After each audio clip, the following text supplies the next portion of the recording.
కీర్తనల గ్రంథము 19వ కీర్తన. ఆకాశములు దేవుని మహిమను వివరించుచున్నవి, అంతరిక్షము ఆయన చేతి పనిని ప్రచురపరచుచున్నది. పగటికి పగలు బోధ చేయుచున్నది, రాత్రికి రాత్రి జ్ఞానము తెలుపుచున్నది. వాటికి భాష లేదు, మాటలు లేవు, వాటి స్వరము వినబడదు. వాటి కొలనూలు భూమి అందంతటా వ్యాపించి ఉన్నది. లోక దిగంతముల వరకు వాటి ప్రకటనలు బయలు వెళ్ళుచున్నవి. వాటిలో ఆయన సూర్యునికి గుడారము వేసెను. అతడు తన అంతఃపురములో నుండి బయలుదేరు పెండ్లి కుమారుని వలె ఉన్నాడు. శూరుడు పరుగెత్త ఉల్లసించినట్లు తన పదమునందు పరుగెత్తనుల్లసించుచున్నాడు. అతడు ఆకాశమున ఈ దిక్కు నుండి బయలుదేరి ఆ దిక్కు వరకు దాని చుట్టూ తిరిగి వచ్చుచున్నాడు. అతని ఈ వేడిమికి మరుగైనది ఏదియూ లేదు.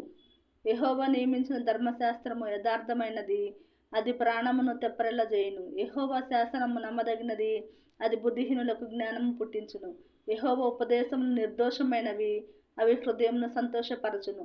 యెహోవా ఏర్పరిచిన ధర్మము నిర్మలమైనది, అది కన్నులకు వెలుగిచ్చును. యెహోవా యందైన భయము పవిత్రమైనది, అది నిత్యము నిలుచును. యెహోవా న్యాయ విధులు సత్యమైనవి, అవి కేవలము న్యాయమైనవి. అవి బంగారు కంటెను విస్తారమైన మేలిమి బంగారు కంటెను కోరదగినవి. తేనె కంటెను జుంటి తేనె ధారల కంటెను మధురమైనవి. వాటి వలన నీ సేవకుడు హెచ్చరిక నొందును. వాటిని గైకొనుట వలన గొప్ప లాభము కలుగును. తన పొరపాటులు కనుగొన గలవాడెవడు? నేను రహస్యముగా చేసిన తప్పులు క్షమించి నన్ను నిర్దోషినిగా తీర్చుము.